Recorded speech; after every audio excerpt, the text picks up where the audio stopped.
پاک چین شراکت داری چٹان کی طرح مضبوط ہیں۔ چین کے ساتھ دوستانہ تعلقات قائم رکھنا پاکستانی قوم کا متفقہ موقف ہے۔ فیلڈ مارشل سید عاصم منیر کا چینی وزیر خارجہ وانگ ای سے ملاقات میں اظہار خیال۔ چینی وزیر خارجہ نے کہا پاکستانی فوج قومی استحکام کا ستون اور پاک چین دوستی اور تعاون کی مضبوط محافظ ہے۔ فیلڈ مارشل سید عاصم منیر کی وانگ ای سے ملاقات کے بعد چینی وزارت خارجہ کا اہم بیان سامنے آ گیا۔ فیلڈ مارشل سید عاصم منیر کی پاکستان میں چینی اہلکاروں، منصوبوں اور اداروں کی حفاظت یقینی بنانے کی یقین دہانی۔ کہا دونوں ممالک ہمیشہ ایک دوسرے کے دکھ سکھ میں شریک رہے ہیں۔ چین کے ساتھ پاکستانی فوج انسداد دہشت گردی اور سیکورٹی تعاون کو فعال طور پر فروغ دینے کے لیے تیار ہے۔ پاک چین دوستی کو مزید مستحکم بنانے کے لیے اقدامات اور ترقی کی راہ پر سفر جاری رکھا جائے گا۔ چینی وزیر خارجہ وانگ ای نے کہا پاک فوج نے دونوں ممالک کی قیادت کے اہم فیصلوں کی حمایت کی۔ دنیا میں غیر یقینی حالات میں مضبوط پاک چین تعلقات کو فروغ دینا علاقائی امن و استحکام کے لیے نہایت سود مند ہے۔ چین نے ہمیشہ سفارتکاری میں پاکستان کو اولین ترجیح دی۔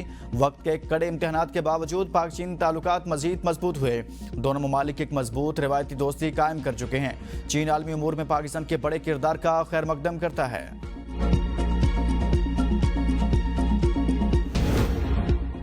نائب وزیراعظم اسحاق ڈار کی بنگلہ دیش کی عبوری حکومت کے سربراہ محمد یونس سے ملاقات۔ دو طرفہ تعلقات اور علاقائی تعاون پر تبادلہ خیال۔ تجارت، سرمایہ کاری اور تعلیم کے شعبوں میں تعاون بڑھانے پر اتفاق۔ دونوں رہنماؤں نے عوامی روابط کو مضبوط بنانے پر زور دیا۔ نائب وزیراعظم نے پروفیسر محمد یونس کو وزیراعظم شہباز شریف کی جانب سے نیک خواہشات پہنچائی۔ نائب وزیراعظم اسحاق ڈار نے کہا پاکستان بنگلہ دیش کے ساتھ تعلقات کو مزید فروغ دینا چاہتا ہے۔ محمد یونس نے کہا باہمی تعاون سے خطے میں معاشی استحکام ممکن ہے۔ اسحاق ڈار کی ڈھاکہ میں بیگم خالدہ ضیاء سے ملاقات۔ باہمی دلچسپی کے امور پر گفتگو۔ پاکستان بنگلہ دیش کے تعلقات میں نئی پیش رفت۔ سفارتی حکومتی اہلکاروں کے لیے ویزا ختم۔ 6 اہم معاہدوں اور ایم او یوز پر بھی دستخط۔ مشترکہ تجارتی ورکنگ گروپ اور ثقافتی تبادلے کا پروگرام بھی شامل۔ نائب وزیراعظم اسحاق ڈار کی بنگلہ دیش کے مشیر خارجہ امور محمد توحید حسین اور مشیر تجارت بشیر الدین سے ڈھاکہ میں اہم ملاقاتیں۔ دو طرفہ تعلقات کے فروغ پر اتفاق۔ سارک کی بحالی، مسئلہ فلسطین اور روہنگیا بحران کے حل پر زور دیا گیا۔ ملاقات میں فریقین نے دو طرفہ تعلقات کو مزید مضبوط بنانے کے عزم کا اعادہ کیا۔ بنگلہ دیشی وزارت خارجہ کی جانب سے جاری اعلامیے میں کہا ملاقاتوں میں خطے میں امن، استحکام اور خوشحالی کے لیے تعاون جاری رکھنے کے عزم کا اظہار کیا گیا۔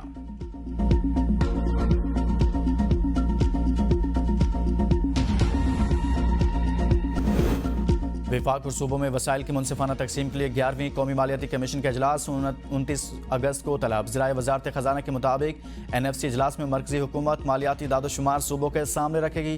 وزراتی کمیٹی اگلے NFC ایوارڈ کے لیے حکمت عملی وضع کر چکی ہے۔ وفاقی حکومت قرض پر سود ادائیگی، انسداد دہشت گردی کے لیے اخراجات صوبوں کو بتائے گی۔ BISP اور دفاع پر آنے والے اخراجات پر بھی صوبوں کو اعتماد میں لیا جائے گا۔ وفاقی وزیر تجارت جام کمال خان کا اسکوائر فارماسیوٹیکلز کا دورہ۔ جام کمال خان کو بنگلہ دیش کی دواساز صنعت پر بریفنگ دی گئی۔ وفاقی وزیر نے اسکوائر فارماسیوٹیکلز کی سہولیات کا معائنہ کیا۔ پاکستان کی جانب سے تجارتی تجاویز پیش۔ جام کمال خان کا کہنا ہے کہ پاکستان اور بنگلہ دیش کی فارماسیوٹیکل صنعتیں تعاون سے مزید ترقی کر سکتی ہیں۔ وزیر تجارت کا مشترکہ منصوبوں پر زور۔ نائب وزیر اعظم اسحاق ڈار کا دورہ بنگلہ دیش۔ پاکستان نے تعلیمی اور تربیتی تعاون کا نیا دروازہ کھول دیا۔ 500 اسکالرشپس اور ٹریننگز پر مشتمل نالج کوریڈور کا آغاز۔ منصوبے سے سینکڑوں طلبہ افسران مستفید ہوں گے۔ پاکستان 500 بنگلہ دیشی طلبہ کو اسکالرشپ دے گا۔ اگلے 5 برسوں میں بنگلہ دیشی طلبہ کو پاکستان میں اعلیٰ تعلیم کے مواقع فراہم کیے جائیں گے۔ اسکالرشپ کے چوتھائی حصہ شعبہ میڈیکل کے طلبہ کو دیا جائے گا۔ منصوبے کے تحت 100 بنگلہ دیشی سول سرونٹس کے لیے ٹریننگ پروگرامز بھی ہوں گے۔ پاکستان نے بنگلہ دیشی طلبہ کے لیے اسکالرشپس کی تعداد 5 سے بڑھا کر 25 کر دی۔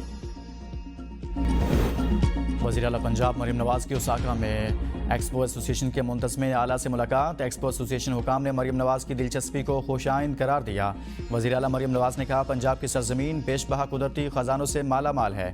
پنجاب کی سرزمین دنیا کے سامنے پیش کرنا چاہتے ہیں۔ پاکستان کے پویلین پر 12 لاکھ وزٹرز کی آمد خوشائند ہے۔ بڑی تعداد میں وزٹرز کی آمد دنیا کی پاکستانی مصنوعات میں دلچسپی کا ثبوت ہے۔ پیپلز پارٹی اور مسلم لیگ نون آزاد کشمیر میں انتخابی حکمت عملی فائنل۔ چیف الیکشن کمشنر سمیت آئینی عہدوں پر تقرریاں مشاورت کے بغیر قبول نہیں ہوں گی۔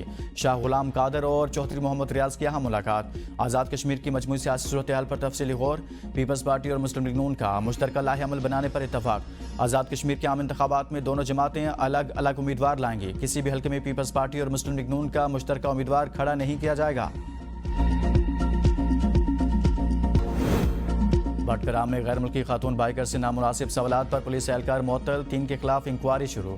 ہالینڈ کی مشہور بائیک رائڈر نورالی نے 6 الگ الگ پولیس ٹیموں نے تحقیقات کی، نام اور عمر پوچھی، دستاویزات چیک کی، یہ سوال بھی کیا 37 سال کی عمر میں شادی کیوں نہیں کی، تمہارا شوہر کہاں ہے؟ نورالی نے اپنے ساتھ بیتی صورتحال کو فلم بند کر کے یوٹیوب پر اپلوڈ کر دیا۔ پاکستانی کوپیماؤں نے ہندوکش کی 7703 میٹر بلند چوٹی تریچ میر سر کر لی۔ بلتستان سے تعلق رکھنے والے کوپیما سرباز خان اور عابد بیگ نے چوٹی پر پاکستانی پرچم لہرایا۔